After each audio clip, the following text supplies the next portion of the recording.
بسم اللہ الرحمن الرحیم۔ بلیف ان پروفٹ ہوڈ یعنی رسالت کے حوالے سے ہماری ڈسکشن چل رہی ہے، اور رسولوں پر ایمان کے حوالے سے ایک بات تو ہم نے ابھی تک یہ ڈسکس کی تھی کہ اس دنیا میں آنے والے سب سے پہلے نبی جو ہے وہ اللہ کے سب سے پہلے رسول بھی ہیں۔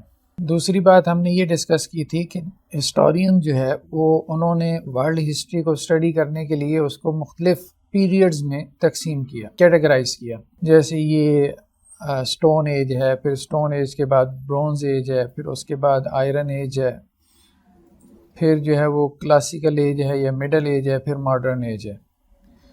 لیکن یہ ہے کہ اگر ہم قرآنک پرسپیکٹیو میں ہسٹری کو اسٹڈی کریں تو قرآن نے 5 انبیاء جن کو اولو العزم رسول کہا گیا، اس کے اعتبار سے ہسٹری کو تقسیم کیا ہے، جس کو ہم آگے چل کے دیکھتے ہیں کہ وہ 5 بڑے بڑے نبی کون سے ہیں۔ آدم کے بعد حضرت نوح علیہ السلام کا تذکرہ ہمیں ملتا ہے، درمیان میں کوئی 10 نسلیں ہیں۔ بائبل کے بیان کے مطابق اور بعض روایات کے بیان کے مطابق آدم اور نوح کے درمیان 10 نسلیں ہیں۔ پھر نوح کے بعد جو سب سے مطلب جسے ہم کہہ سکتے ہیں کہ سینٹرل جو یا مرکزی حیثیت جنہیں حاصل ہے وہ حضرت ابراہیم علیہ السلام ہیں، بلکہ قرآن نے حضرت نوح کے بارے میں بھی یہ بات کی کہ ان کے بعد جتنے بھی نبی آئے وہ انہی کی نسل میں آئے، اور حضرت ابراہیم کے بارے میں بھی یہی بات ہے کہ ان کے بعد جتنے بھی نبی آئے وہ انہی کی نسل میں سے آئے۔ یہ گویا کہ ان دونوں کو ایک امتیاز حاصل تھا۔ حضرت نوح کے ٹائم پیریڈ کے بارے میں ہم کچھ مطلب ایگزیکٹلی کچھ نہیں کہہ سکتے۔ بائبل کے بیان کے مطابق یہ 3000 BC بنتا ہے، لیکن یہ کافی ارلی لگتا ہے، یعنی وہ جو کہتے ہیں طوفان نوح آیا تھا اس کی جو وہ کیلکولیشن کرتے ہیں بائبل کی روشنی میں، اس کے فیکٹس اینڈ فگرز کی روشنی میں، تو وہ 3000 BC کے قریب بنتی ہے۔ لیکن بائبل کی جو خاص طور پہ جو اس کے میتھس کے بارے میں جو ہے نا بہت سارے اس کے اوپر آبجیکشنز وغیرہ ہیں، جو جس طرح سے کیلکولیشنز بائبل کے اندر موجود ہیں آج بھی، تو وہ میتھمیٹیکل پرنسپلز کے مطابق صحیح نہیں ہے، اس لیے ہم اس کو کوئی یقینی سورس نہیں کہہ سکتے۔ حضرت ابراہیم علیہ السلام کچھ نون ہسٹری میں آ جاتے ہیں، اس لیے ان کا جو ٹائم پیریڈ بتایا جاتا ہے وہ ہے 2000 BC سے 2500 BC کے درمیان، اس کے درمیان میں ہے کہیں پہ، زیادہ سے زیادہ 200 اس کے ساتھ 2200 کر لیں، بس یہ کوئی ٹائم پیریڈ بنتا ہے حضرت ابراہیم کا۔ تو یہ عراق کا شہر ار تھا، اس کے اندر ان کو بھیجا گیا۔ تو حضرت ابراہیم علیہ السلام کے بعد ہم دیکھتے ہیں کہ اللہ تعالیٰ نے ان کی 2 نسلوں میں نبوت کو جاری کیا، ان کے بیٹے اسحاق جن کو انہوں نے فلسطین میں آباد کیا، اور ان کے بیٹے اسماعیل جن کو انہوں نے حجاز میں آباد کیا۔ تو اب جو فلسطین میں آباد ہوئی تھے حضرت اسحاق، ان سے پھر آگے نسل چلی۔ حضرت اسحاق کے بیٹے یعقوب تھے، یعقوب کے بیٹے حضرت یوسف تھے، حضرت یوسف کے علاوہ بھی جو ہے حضرت یعقوب کے 11 بیٹے تھے، تو یہ ان ٹوٹل 12 بیٹے تھے۔ ان 12 بیٹوں کی جو نسل ہے اس کو یہودی کہتے ہیں۔ یہودی یعنی ایک جسے ہم کہتے ہیں نا کہ پیدائشی مذہب ہے، یہودی اس کو یہودی مانتے ہیں جس کی ماں یہودن ہو۔ کنورٹڈ یہودی کو وہ یہودی نہیں مانتے، اگر کوئی ہندو سے یہودی ہو گیا، مسلمان سے یہودی ہو گیا، کرسچین تھا، جیو ہو گیا، اس کو وہ یہودی نہیں مانتے۔ ان 12 قبائل میں سے ایک قبیلے کا نسب نامہ آج محفوظ ہے، 11 جو ان کے ہاں ڈائسپورا جسے کہا جاتا ہے، کہ جس میں اللہ کا عذاب ان کے اوپر نازل ہوا اور یہ پوری دنیا میں منتشر کر دیے گئے، اس میں وہ گم ہو گئے۔ اب وہ اپنے ان 11 قبائل کی اس میں تلاش میں ہیں، مطلب جیسے ہمارے یہاں اینتھروپالوجی جسے ہم کہتے ہیں، علم الانسان۔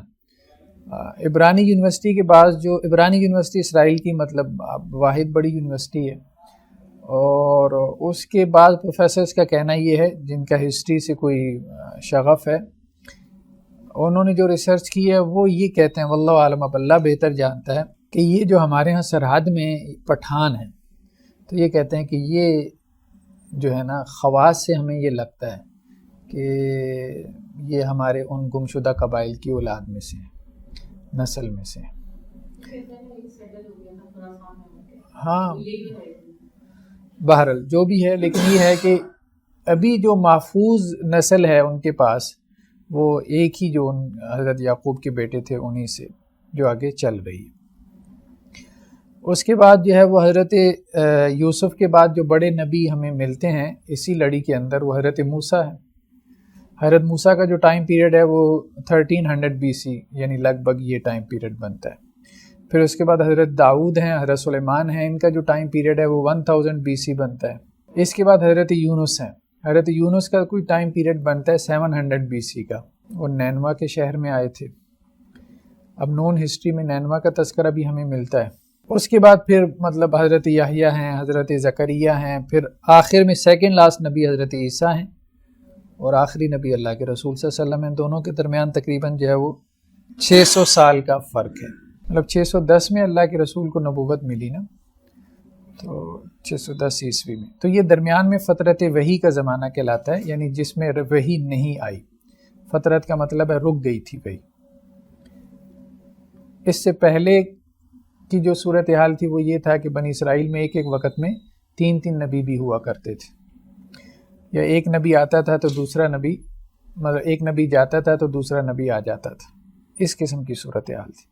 تو قرآن مجید میں جن انبیاء کا تذکرہ ہے وہ ان ٹوٹل 25 ہے، بعض نے 27 بھی ان کو کاؤنٹ کیا، کیونکہ کچھ ناموں کے بارے میں اختلاف ہے کہ وہ نبی تھے کہ نہیں تھے، جیسا کہ حضرت لقمان، حضرت ذوالقرنین، حضرت خضر، تو ان کے بارے میں اختلاف ہے، لیکن صحیح رائے یہی ہے کہ یہ انبیاء میں سے نہیں تھے، ٹھیک ہے، مطلب کوئی مضبوط دلیل نہیں ہے ہمارے پاس ان کے نبی ہونے کی۔ نیکسٹ پوائنٹ یہ ہے کہ تمام انبیاء جو ہیں ان کا جو ریلیجن تھا، ریلیجن سے مراد یہاں پہ دین، وہ سیم تھا، یعنی شریعت ان کی ڈیفرنٹ تھی لیکن دین ان کا سیم تھا، دین ایک ہی تھا۔ تو کانسیپٹ آف پروفیٹہڈ جو ہے وہ دنیا کے 3 بڑے مذاہب میں پایا جاتا ہے، اسلام میں، کرسچینٹی میں اور جوڈائزم میں۔ اور جو اولو العزم رسول ہیں ان میں پروفٹ نوح ہیں، پروفٹ ابراہیم ہیں، پروفٹ موسیٰ ہیں، پروفٹ عیسیٰ ہیں، پروفٹ محمد صلی اللہ علیہ وسلم۔ یعنی اس طرح سے ہم ہسٹری کو اسٹڈی کریں گے، حضرت نوح سے حضرت ابراہیم تک، حضرت ابراہیم سے حضرت موسیٰ تک، حضرت موسیٰ سے حضرت عیسیٰ تک، حضرت عیسیٰ سے اللہ کے رسول صلی اللہ علیہ وسلم تک۔ یہ 5 جو ہے وہ پیریڈز بنانے چاہیے ہسٹری کو اسٹڈی کرنے کے لیے، اگر ہم نے اسے قرآنک پرسپیکٹیو میں اسٹڈی کرنا ہے۔ تو نیچر آف پروفیٹہڈ، نیچر آف پروفیٹہڈ کیا ہے کہ پروفیٹہڈ جو ہے وہ اللہ کی طرف سے ایک انعام ہے، ٹھیک ہے، ایک آنر ہے۔ اصل میں سوال یہ پیدا ہوا کہ کیا پروفیٹہڈ کوئی ایسا مقام ہے، کوئی ایسا مرتبہ ہے کہ جس کو آپ اچیو کر سکتے ہیں، جسے آپ اپنی ایفرٹ سے حاصل کر سکتے ہوں؟ تو مسلمانوں میں سے بعض فلاسفرز کا کہنا یہ ہے، جیسے ابن سینا وغیرہ، یہ لوگ یہ کہتے ہیں کہ یہ نبوت ایک ایسا مقام اور مرتبہ ہے جس کو انسان حاصل کر سکتا ہے محنت سے، ٹھیک ہے، ضروری نہیں ہے کہ آپ منتخب ہوں، لیکن یہ بات درست نہیں ہے، یہ غلط ہے، ٹھیک ہے۔ تو پروفیٹہڈ، نبوت اور رسالت جو ہے یہ اللہ کی طرف سے ایک انعام ہے، اللہ تعالیٰ جس کو چاہیں عطا کریں۔ یہ ایسا نہیں ہے کہ جی میں کوئی بہت محنت کروں گا، بہت متقی پرہیزگار بننے کے لیے کچھ ایفرٹ کروں گا تو مجھے بھی وہ مقام اور مرتبہ مل سکتا ہے، ایسا نہیں۔ پروفٹ اور میسنجر میں کیا فرق ہے؟ مطلب اس میں بہت سارے فرق بیان کیے جاتے ہیں۔ میجر فرق یہی ہے کہ رسول اس کو کہتے ہیں کہ جس کی طرف جو ہے وہ وحی بھی آتی ہے اور اس کی طرف کوئی شریعت بھی اتاری گئی ہو، اور نبی اس کو کہتے ہیں جس کی طرف وحی تو نازل کی گئی ہو لیکن اس کی طرف کوئی شریعت یا کتاب نہ اتاری گئی ہو، یعنی وہ پچھلے جو رسول ہیں ان کی شریعت کو فالو کر رہا ہوں۔ دی obligation to believe in all the messengers، prophethood کا بہت بنیادی نقطہ یہ ہے کہ آپ نے تمام جو رسول ہیں، تمام جو نبی ہیں، آپ نے ان کے اوپر ایمان لانا ہے، یعنی ایک نبی کا جو انکار ہے وہ گویا کہ تمام نبیوں کے انکار کے مترادف ہے، ٹھیک ہے۔ جب دیکھیں نا، یہودیوں نے حضرت عیسیٰ کا انکار کر دیا، عیسائیوں نے اللہ کے رسول صلی اللہ علیہ وسلم کا انکار کر دیا، پچھلے تو سارے نبیوں کو مانتے ہیں نا، لیکن قرآن نے اس وجہ سے ان کی طرف کفر کی نسبت کی ہے۔ تو اللہ کے رسول صلی اللہ علیہ وسلم کی حدیث ہے، یہ پروفٹس آر پیٹرنل برادرز، یہ اللاتی بھائی ہیں، یعنی ان کا باپ ایک ہے، their mothers are different، لیکن ان کی مائیں جدا جدا ہیں۔ مائیں جدا ہیں، اس سے کیا مراد ہے؟ اس سے مراد یہ ہے کہ ان کی شریعتیں مختلف ہیں۔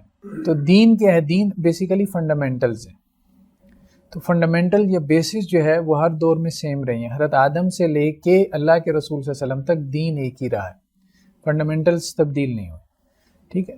ان فنڈامنٹلز کی جو تفصیلات تھی، ان کی جو انٹرپریٹیشن تھی، جیسے آج ہمارے یہاں ایک کانسٹیٹیوشن ہے نا، اور ایک ہمارے یہاں لا ہے، یہ پاکستان پینل کوڈ ہے، یہ سول لا ہے، ٹھیک ہے، یہ آپ کا جو ہے وہ دوسرا جو ہے وہ مطلب ٹیکسیشن سے متعلق لا ہے، یہ فلاں ہے فلاں ہے۔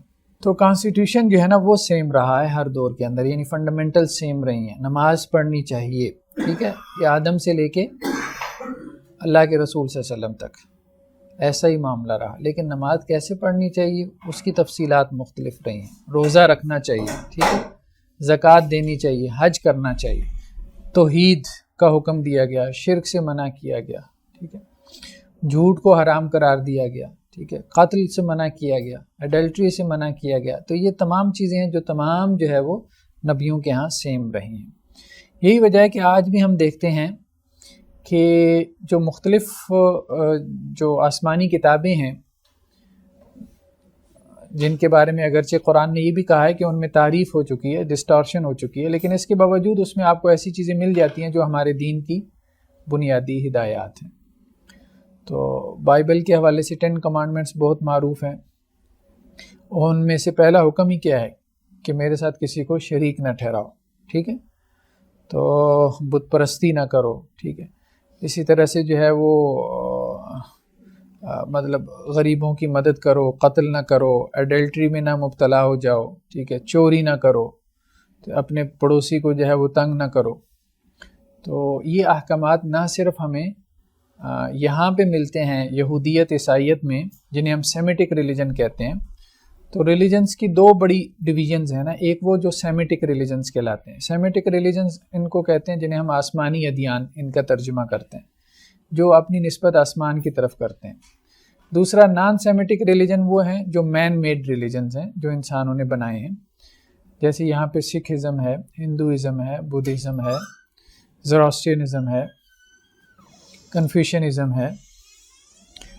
تو اب ان جو مذاہب ہیں ان کا بھی اگر آپ مطالعہ کریں تو ان میں بھی آپ کو ایسی چیزیں نظر آ جاتی ہیں. جیسے 10 کمانڈمنٹس آپ کو ہندوازم میں بھی ملتی ہیں، اگرچہ تھوڑی سی ڈیفرنٹ ہیں، لیکن ان میں سے کوئی چیز ایسی نہیں ہے جو ہمارے دین کا حکم نہ ہو، ٹھیک ہے. جیسے پیشنس ہے، صبر ہے، فارگیونیس ہے، ٹھیک ہے، اب لوگوں کو معاف کر دینا ہے، اور اسی طرح سے اپنے جسے کہتے ہیں وساوس کو کنٹرول کرنے کی کوشش کرنا ہے. نان سٹیلنگ مطلب چوری نہ کرنا ہے. کلینینس، طہارت اور صفائی کے حوالے سے ہمارے ہاں پورا ایک چیپٹر ہے، ٹھیک ہے. Control of senses, seek knowledge, علم حاصل کرو، ٹھیک ہے. ایجوکیشن، ٹروتھ فلنس، صادق بنو، سچے بن جاؤ. اوائڈ اینگر، مطلب غصہ نہ کرو. تو مختلف مذاہب کے اندر جو کہ انسانوں کے بنائی ہوئی مذاہب ہیں، ان میں بھی آپ کو ایسی تعلیمات ملتی ہیں کہ جن میں آپ کو آسمانی یا وحی کا ایلیمنٹ نظر آتا ہے. اس کی کیا وجہ ہے؟ اس کی کیا ریزن ہے؟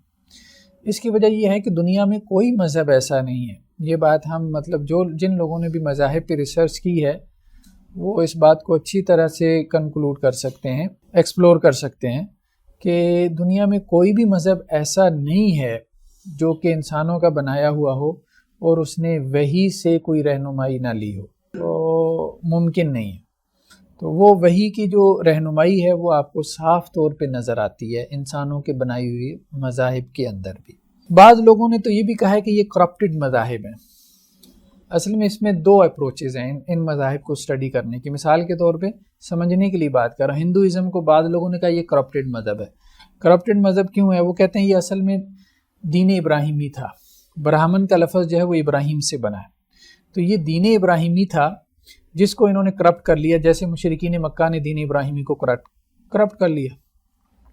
ایک تو یہ اپروچ ہے اس کی کہ اصلاً یہ جو ہے وہ آسمانی مذہب تھا، ٹھیک ہے، بعد میں اتنی کرپشن ہوئی کہ یہ انسانی مذہب بن گیا. دوسری اپروچ یہ ہے کہ نہیں، اصلاً ہی یہ آسمانی مذہب نہیں تھا، لیکن یہ ہے کہ آسمانی مذہب سے گائیڈنس لیتے ہوئے انہوں نے کیا کیا، ایک مذہب بنانے کی کوشش کی، اپنی ضرورت پوری کرنے کی کوشش کی. ٹھیک، مطلب انسان اتنا تہی دامن تھا، اتنا خالی دامن تھا کہ اگر اس نے کوئی مذہب بنانا بھی تھا تو اسے پہلے سے موجود مذاہب کو سامنے رکھتے ہوئے، ان کے ماڈلز کو سامنے رکھتے ہوئے کچھ وہ وضع کر سکتا تھا نا، کچھ بنا سکتا تھا.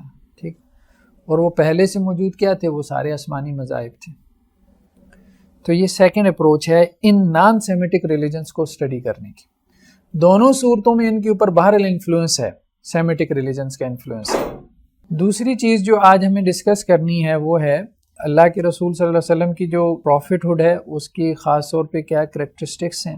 تو 5 ایسے خواص ہیں جو اللہ کے نبی صلی اللہ علیہ وسلم کی نبوت و رسالت کے ساتھ خاص ہیں، یعنی دوسرے نبیوں میں ہمیں وہ چیزیں نہیں ملتی کہ اللہ کے رسول کیا ہیں، خاتم النبیین ہیں۔ تو قرآن میں یہ بات ہے نا کہ نبیوں کی مہر ہیں، یعنی آپ نے نبیوں کو سیل کر دیا، ٹھیک ہے، نبوت کے سلسلے کو آپ نے سیل کر دیا، بند کر دیا۔ مہر کا مطلب ہے نا جیسے آپ کسی چیز کو پیک کر کے آپ اس کو سیل کر دیتے ہیں۔ اسی طرح سنن ترمذی کی روایت ہے، آپ صلی اللہ علیہ وسلم فرمایا I am the last of the prophet, there is no prophet after me, میرے بعد کوئی نبی نہیں ہے، لا نبی بعدی، ٹھیک ہے۔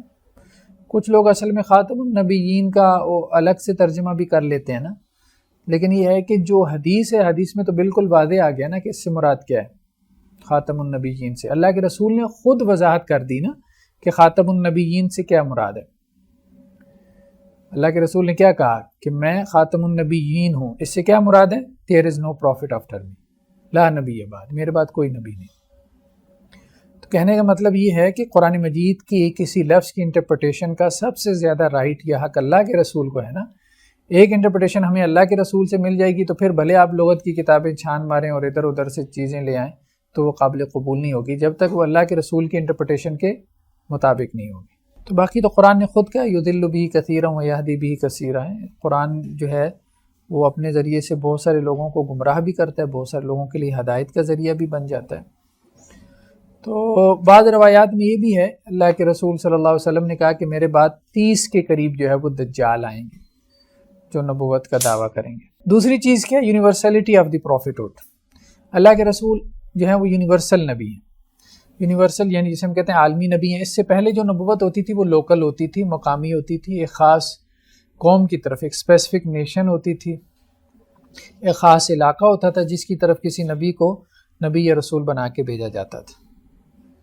لیکن اللہ کے رسول صلی اللہ علیہ وسلم کو قیامت تک کے لیے تمام قوموں کی طرف نبی اور رسول بنا کے بھیجا گیا۔ تو یہ گویا کہ آپ کی نبوت کا خاصہ ہے جو دوسرے نبیوں میں ہمیں نہیں ملتا۔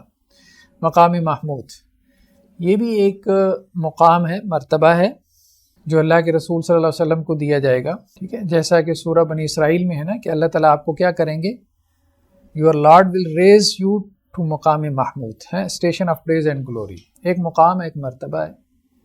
اس کا حدیث میں تذکرہ آیا ہے کہ اللہ کے رسول صلی اللہ علیہ وسلم قیامت والے دن اللہ کی ایسی حمد و ثنا بیان کریں گے جو اس سے پہلے کبھی کسی نے نہیں کی ہوگی، اور اس کے بدلے میں پھر اللہ تعالیٰ کہیں گے کہ آپ اب مانگیں کیا چاہتے ہیں، ٹھیک ہے۔ تو آپ صلی اللہ علیہ وسلم شفاعت قبریٰ فرمائیں گے۔ شفاعت قبریٰ یہ ہے کہ لوگوں کا حساب کتاب شروع کیا جائے، یہ شفاعت قبریٰ۔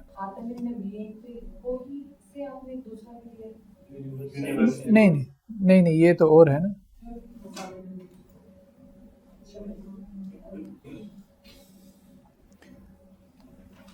یہ تو وہ دعا ہے نا مقام محمود کی جو اذان کے بعد بھی ہے، ہاں وہ بھی ہے، اور قرآن میں بھی اس کا تذکرہ ہے سورہ اسراء 79 میں۔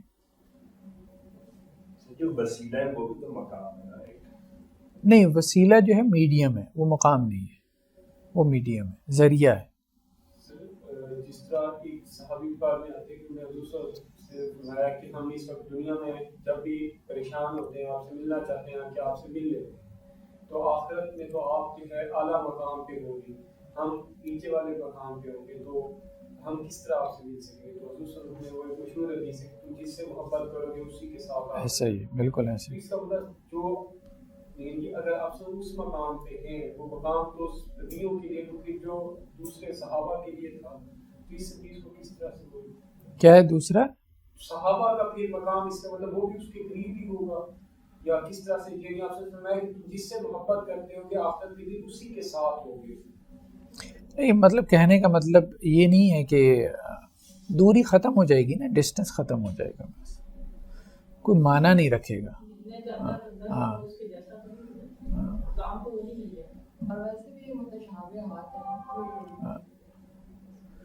دی نوبل قرآن اللہ کے رسول صلی اللہ علیہ وسلم کا خاص معجزہ ہے، جس سے پہلے جتنی بھی کتابیں آئی ہیں تو ان میں تحریف ہو گئی، وہ قیامت تک کے لیے محفوظ نہ رہ سکیں، لیکن یہ ہے کہ قرآن مجید جو ہے اس معنی میں اللہ کا معجزہ ہے کہ قیامت تک کے لیے محفوظ ہے، اور اس معنی میں بھی کہ اس جیسی کوئی کتاب نہیں لائی جا سکتی۔ اگرچہ بعض لوگوں نے کوشش کی ہے کہ قرآن کے مقابلے میں جو ہے وہ کوئی نئی کتاب لے آئیں. جیسے کچھ امریکن جو ہے پادری تھے، کرسچین جو ہے پریسٹ تھے، جنہوں نے الفرقان الحق کے نام سے، دی ٹرو فرقان کے نام سے ایک قرآن بنایا. کچھ 70 کے قریب سورہ پہ مشتمل تھا. تو لیکن بات یہ ہے کہ اس کی لینگویج جو ہے نا بہت ہی گھٹیا قسم کی تھی، مطلب بطور لینگویج کے. اب انہوں نے ویکیبلری بھی قرآن مجید کی اٹھا لی اور سٹائل بھی قرآن مجید کا اٹھا لیا اور اس سے ایک چیز بنا لی، اور اس کو انہوں نے جو ہے وہ یہ سمجھ لیا کہ شاید اب یہ ہم نے قرآن مجید کے چیلنج کا جواب دے دیا کہ اگر تم سمجھتے ہو کہ تم یہ انسانوں کا کلام ہے یا اللہ کے رسول کا اپنا کلام ہے تو تم اس جیسی ایک صورت لے آؤ، 10 آیات لے آؤ. اب ایک صورت مثال کے طور پہ انہوں نے بنائی الفیل ملفیل وما ادراک ملفیل. ٹھیک ہے، الفیل قرآن مجید کی ایک صورت ہے نا، ہاتھی والوں کا تذکرہ جس میں علم تری کیف فعل ربک باصحاب الفیل. اب اس کے اندر کچھ معنویت ہے، ٹھیک ہے، کوئی ایک میسیج ہے، کوئی ایک پیغام ہے، ہسٹری کی بات ہو رہی ہے. اس کے ذریعے سے اللہ تعالیٰ واضح نصیحت کر رہے ہیں کہ دیکھو ان کا کیا معاملہ ہوا جنہوں نے کعبے پہ چڑھائی کی تھی، ہاتھی لے کے آئے تھے. ٹھیک ہے، تو کوئی میسیج کنوے ہو رہا ہے نا، کچھ انفارمیشن جو ہے وہ پاس ہو رہی ہے.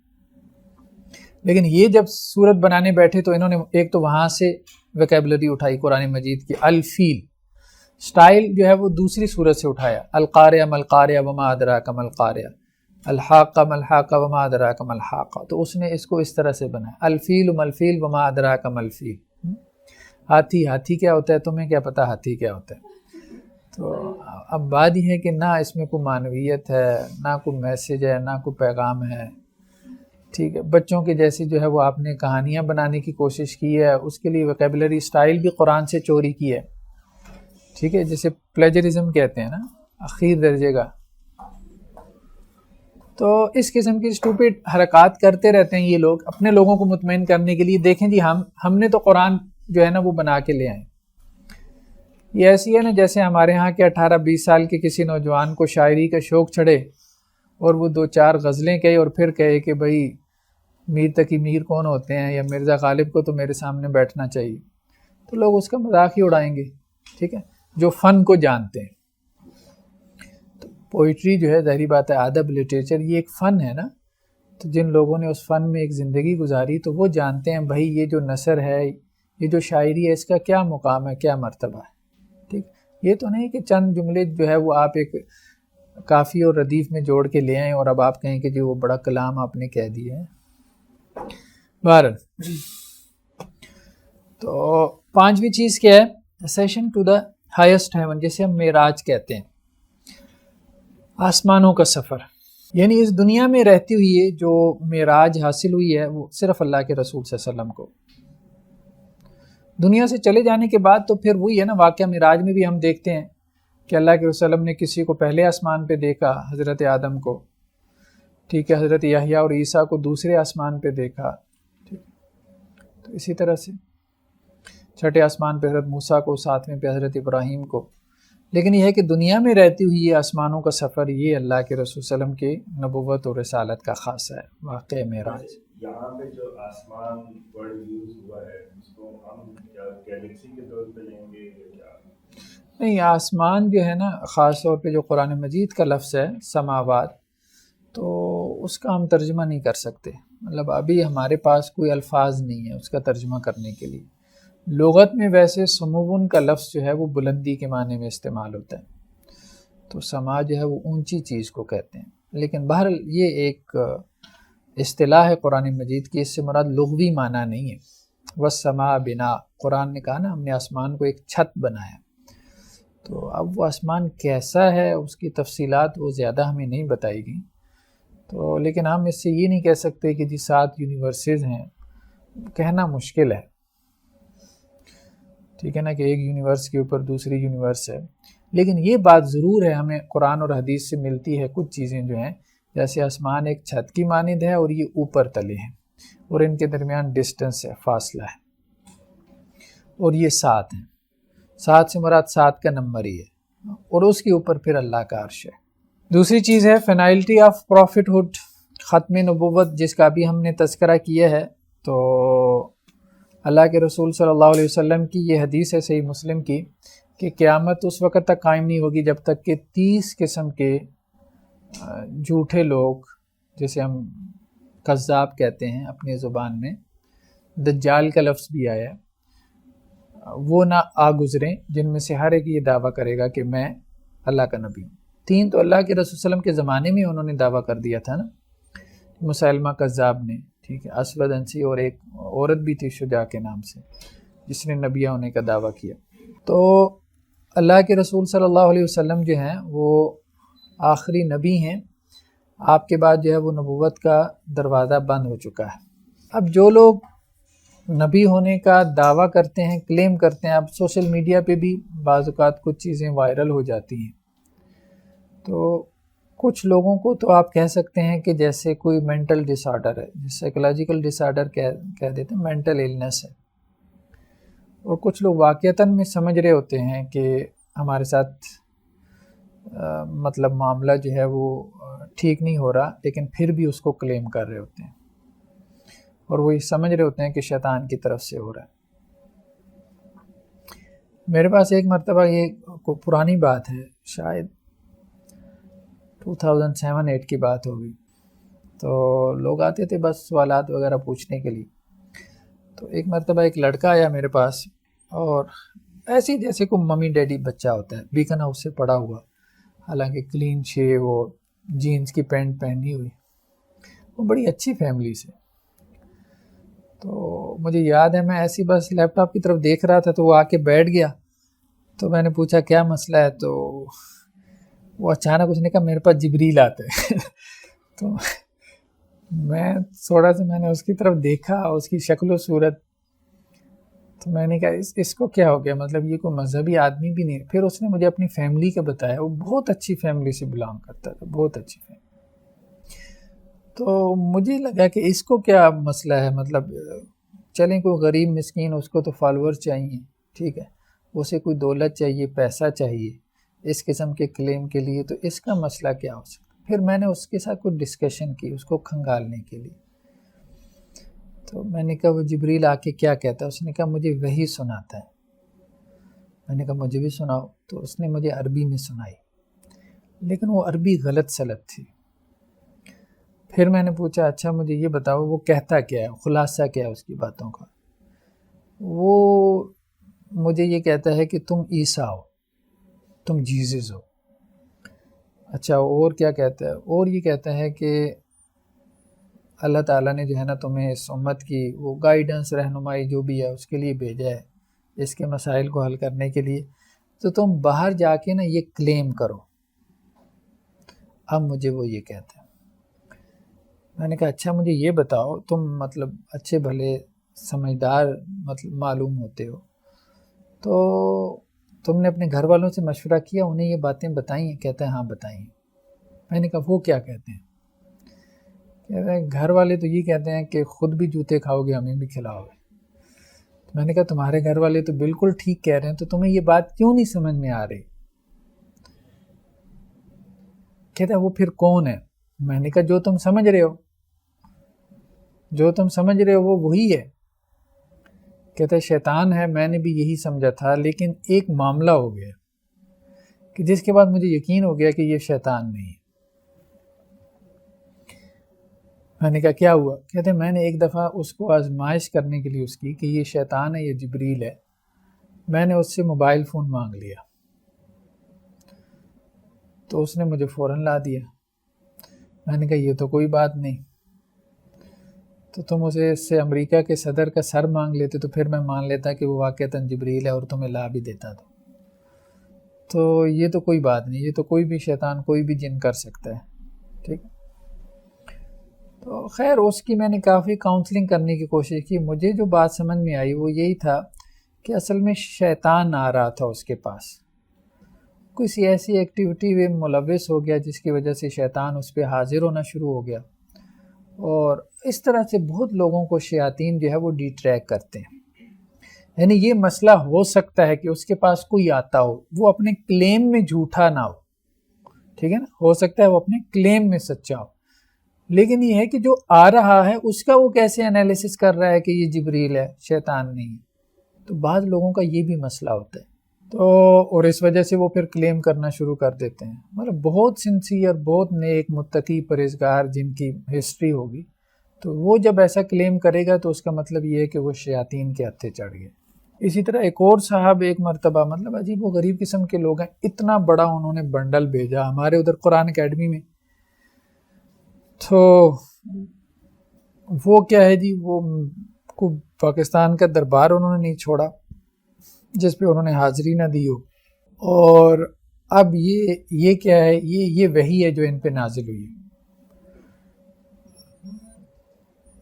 تو اب یہ وحی ان کے اوپر جو نازل ہوئی ہے، اس وحی کا خلاصہ کیا ہے؟ خلاصہ یہ ہے کہ اللہ میاں پریشان ہے۔ اللہ میاں کو بھائی کیا پریشانی ہے کہ امت کے مسائل بہت بڑھ گئے۔ اچھا، تو اللہ میاں نے ایک ڈیسیژن لی ہے۔ کیا ڈیسیژن لی ہے؟ اللہ میاں نے یہ ڈیسیژن لیا ہے کہ اللہ کے رسول کو دوبارہ دنیا میں بھیجیں۔ اچھا، تو میری اپائنمنٹ یعنی تمہاری جو اپائنمنٹ وہ کس سلسلے میں ہوئی ہے؟ وہ اس سلسلے میں کہ امت جو ہے نا ابھی ذہناً تیار نہیں ہے اس بات کے لیے کہ دوبارہ اللہ کے رسول اس دنیا میں آئے۔ تو میری اپائنمنٹ اس معاملے میں کی گئی ہے کہ تم دارالعلوموں میں جاؤ، تم مفتیوں کے پاس جاؤ، تم تحریکوں کے پاس جاؤ، تم مدرسوں میں جاؤ، تم خطیبوں کے پاس جاؤ، انہیں بتاؤ کہ اللہ کے رسول آنے والے۔ تو وہ صاحب یہ فریضہ سر انجام دے رہے تھے، سب کو لیٹر لکھ کے کہ بتائیں خطبوں میں کہ اللہ کے رسول آنے والے۔ مطلب دنیا جو ہے نا، دنیا میں مطلب ایسے لوگ ہیں کہ انسان حیران رہ جاتا ہے دماغی اعتبار سے، یعنی مذہبی آدمی کا دماغ پھر جائے نا تو پتہ نہیں وہ کیا سے کیا بن جاتا ہے۔ تو فائنلٹی آف پروفٹ ہوڈ کہنے کا مطلب یہ ہے کہ اس کے مختلف قسم کے کیا ہو سکتے ہیں؟ ورژنز ہو سکتے ہیں، مختلف قسم کے فتنے ہیں جو شیاطین جو ہے وہ خاص طور پہ ان کانسیپٹس کو سامنے رکھتے ہوئے پھیلانے کی کوشش کرتے ہیں امت کے اندر۔ کسی کے خواب میں آئیں گے، سوشل میڈیا پہ ہر 2-4 ہفتوں بعد آپ ایک صاحب دیکھیں گے جو کبھی کوئی عیسیٰ ہونے کا دعویٰ کر رہا ہے، کبھی کوئی مہدی ہونے کا دعویٰ کر رہا ہے، کبھی کوئی کہہ رہا ہے مجھے 40 سال سے خواب آ رہے ہیں، کوئی کہہ رہا ہے مجھے 20 سال سے خواب آ رہے ہیں، اور کوئی کہہ رہا ہے مجھے 700 دفعہ اللہ خواب میں آیا ہے، کوئی کہہ رہا ہے مجھے 400 دفعہ رسول اللہ صلی اللہ علیہ وسلم کی زیارت ہوئی ہے، اور کوئی جو ہے وہ آرمی چیف کو مخاطب کر کے کہہ رہا ہے تم بھی میری بیعت کر لو، مجھے خلیفۃ المسلمین بنا دیا گیا۔ مطلب ایسے پاگل لوگ، سٹوپڈ قسم کے، ٹھیک ہے، اور انسان حیران رہ جاتا ہے۔ داڑھی چھوڑی ہوئی ہے، 2 خلیفے ان کے ادھر کھڑے ہیں، 2 ادھر کھڑے ہیں، مطلب ان کو بھی ماننے والے لوگ ہیں۔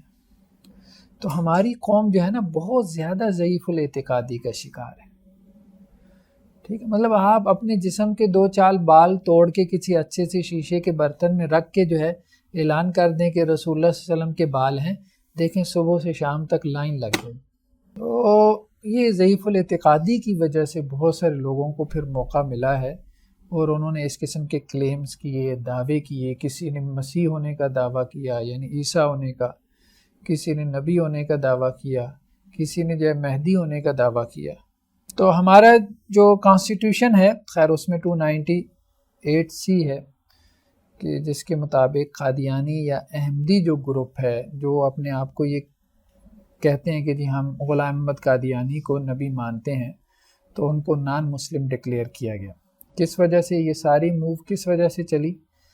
یہ ساری موو اسی وجہ سے چلائی گئی تھی کہ مسلمان کی جو ڈیفینیشن ہے وہ متعین ہو جائے۔ تو ہمارے کانسٹیٹیوشن میں مسلمان کی جو ڈیفینیشن متعین ہوئی، اس میں صرف اتنا کافی نہیں ہے کہ میں اللہ کے رسول کو اللہ کا نبی مانتا ہوں، بلکہ آخری نبی مانتا ہوں، یہ چیز۔ تو یہ بھٹو کے دور میں اصل میں یہ معاملہ ہوا تھا، اور وہاں اس وقت جو قادیانیوں کے جو سربراہ تھے ان کو موقع دیا گیا پارلیمنٹ میں خطاب کا کہ جی یہ لوگ ہیں، اس امت کے ریپریزنٹیٹیو ہیں، آپ ان کو سمجھائیں۔ وہ خیر انہوں نے اپنی جو بھی قرآن مجید سے کھینچ تان کے جو چیزیں نکالنی تھیں غلام احمد قادیانی کے وہ نبی اور رسول ہونے کے بارے میں، وہ انہوں نے کھینچ تان کے نکالنے کی کوشش کی۔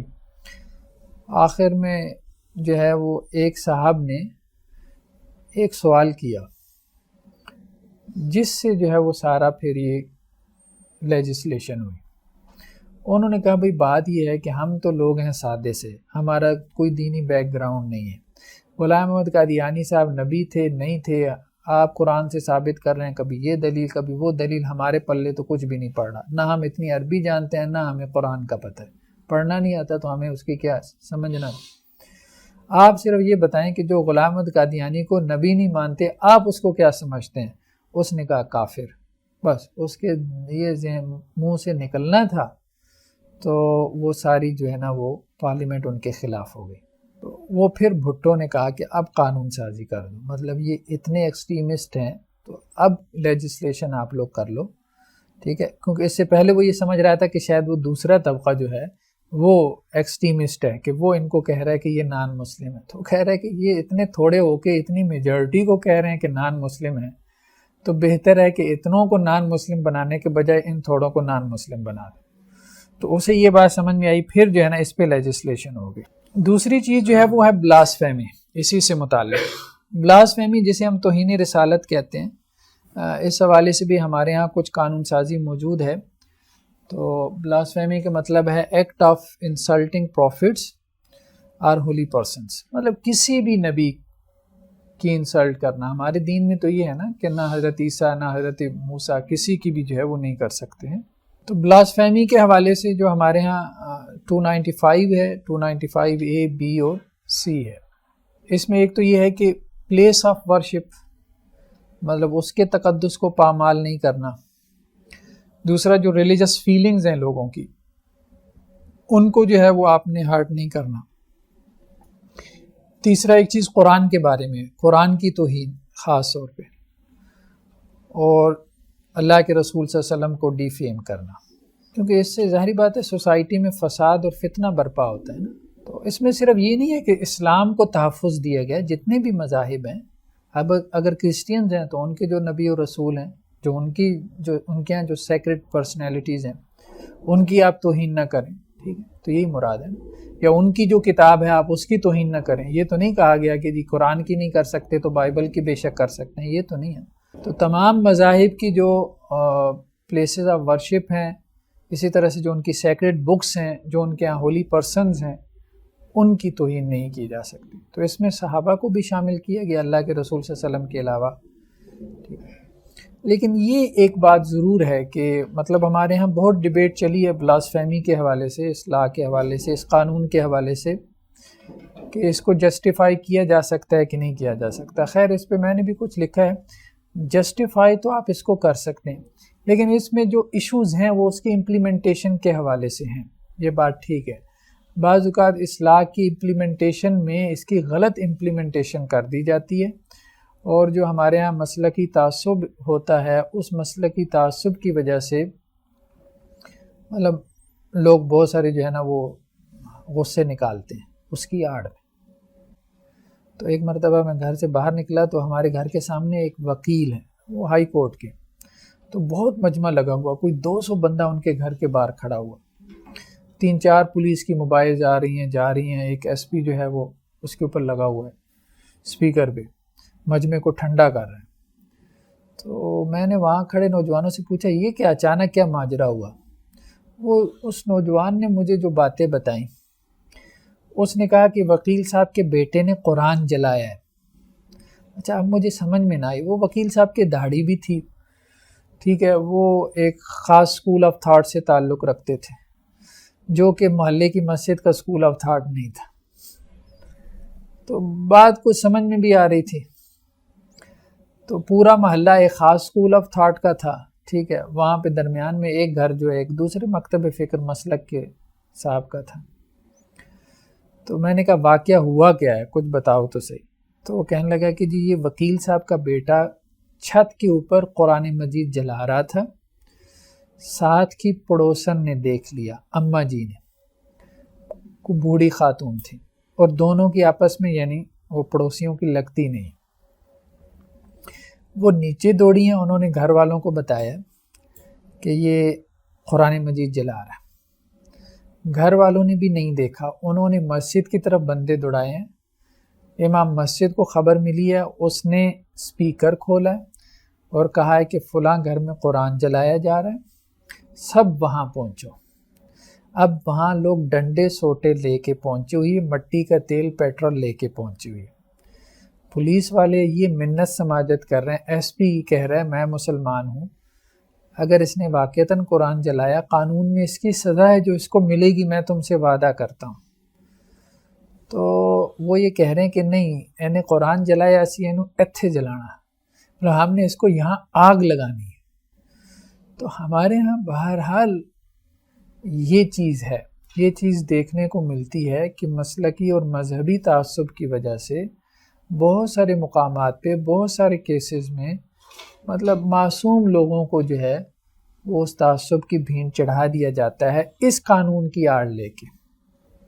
ٹھیک، بڑے لوگوں کو مطلب ایک اہل حدیث امام مسجد کو رجم کر دیا گیا. کس وجہ سے؟ وہ چونکہ گاؤں تھا، اس گاؤں میں ایک مطلب اہل حدیث تھے اور دوسری طرف دیوبند وہ بریلوی اسکول آف تھاٹ کے لوگ تھے، وہ ذرا غالب تھے. یہ تو خیر چیز میڈیا میں بھی بہت ہائی لائٹ ہوئی تھی. تو ہوا یہ کہ وہ اہل حدیث مسجد میں نا کچھ قرآن جیسے پڑے ہوئے تھے. اب قرآن اگر آپ کے مسجد میں گھر میں پڑے ہیں جو پھٹ گئے ہیں، ٹھیک ہے، اب وہ ادھر اور آگ جو ہے وہ گر رہے ہیں، وہ بے حرمتی ہو رہی ہے، تو اب آپ ان کا کیا کریں؟ اس کے بارے میں مختلف آ رہا ہے. کچھ علماء کہتے ہیں نہر میں بہا دیں، کچھ لوگ کہتے ہیں نہیں جی نہر پہلے اتنی گندی ہے، وہ گٹر میں بہانے کا یہ تو اور قرآن مجید کی توہین ہے. کچھ کہتے ہیں قبرستان میں دفن کر دیں، وہ دوسرے یہ دلیل دیتے ہیں آپ اس کے اوپر چلیں گے تو یہ توہین نہیں ہوگی. کچھ لوگ کہتے ہیں کہ ان کو جلا دیں، اور یہ جلانے کا موقف بھی صحابہ سے ملتا ہے. حضرت عثمان رضی اللہ تعالیٰ عنہ کے زمانے میں جب ایک اسٹیٹ لیول پہ ایک مصحف تیار کیا گیا تھا تو جو مصاحف اس کے مطابق نہیں تھے ان کو جلوا دیا گیا تھا. تو یعنی قرآن مجید کو مطلب جو قرآن مجید پھٹ گیا ہے، پرانا ہو گیا ہے، اب استعمال کے قابل نہیں رہا، اب آپ نے اس کا کیا کرنا ہے؟ تو وہ انہوں نے ان پھٹے پرانے جو قرآن مجید تھے ان کو جلوایا تھا. تو اب بریلوی جو امام تھا اس کو تو ایک موقع ہاتھ آ گیا، اس نے کہا انہیں تو قرآن جلائے، تو وہ سارے مجمع کو لے کے آ گیا اور انہوں نے وہاں پہ اس کو رجم کیا. تو اب دیکھیں نا یہ جو وحشی پن ہے مذہب کے نام پہ، تو اس کی تو کسی صورت اجازت نہیں دی جا سکتی. بچوں میں ماں باپ آ کے بہت لڑائیاں کرتے ہیں کہ ہمارے بچے کا نام عبدالرحمان ہے، عبداللہ، آپ اس کا بیگ نیچے بھی رکھتے ہیں، اس کا نام لکھا، یہ بات مجھے غلط لگتی ہے. نہیں یہ نام جو ہے اس ناموں کو اگر کہیں یہ نام لکھا ہو اس کو بھی بندہ نیچے نہیں رکھتا. نہیں دیکھیں بات یہ ہے کہ اگر تو ایک تو یہ ہے نا کہ آپ کے بیگ کے اندر چیزیں موجود ہیں تو اس میں تو کوئی حرج نہیں ہے، بیگ کو آپ نے نیچے رکھ لیا.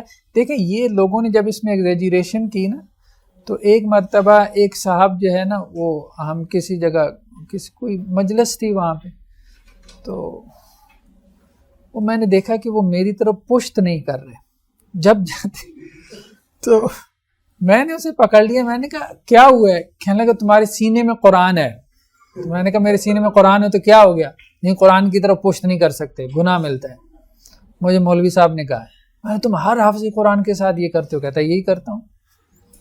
دیکھیں مطلب یہ ہے کہ اس پاگل پن کی کوئی انتہا نہیں ہے نا، پھر اب آپ اس کو سمجھا بھی نہیں. دیکھیں اس میں انٹینشنز کا دھیان رکھنا چاہیے. اب دیکھیں میں ابھی آپ کو اپنے پرسنل واقعات بتا رہا ہوں.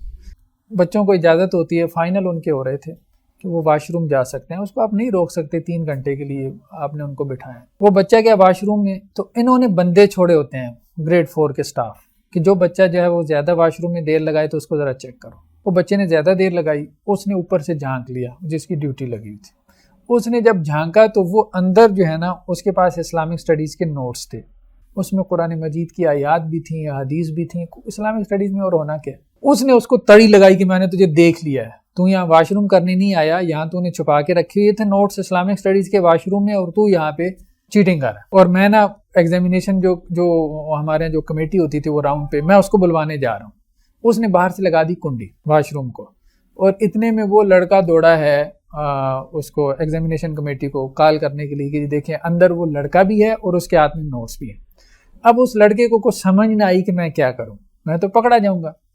اس نے کیا کیا کہ وہ نوٹس جو تھے نا ان کا بنایا گولا، ان کو پھینکا فلش میں، اوپر سے بہا دیا پانی زور سے. وہ فلش میں جا کے پھنس گئے. ظاہری بات اتنے زیادہ نوٹس تھے. اتنے میں وہ کمیٹی کے ممبران آ گئے, انہوں نے دروازہ کھلوایا تو اور وہ فلش سے پیپر نکالے, وہ لے کے پھر میرے پاس آ گئے. میں نے کہا بات یہ ہے کہ اس نے جو بھی یہ کام کیا ہے نا یہ ان انٹینشنلی کیا ہے, ٹھیک ہے.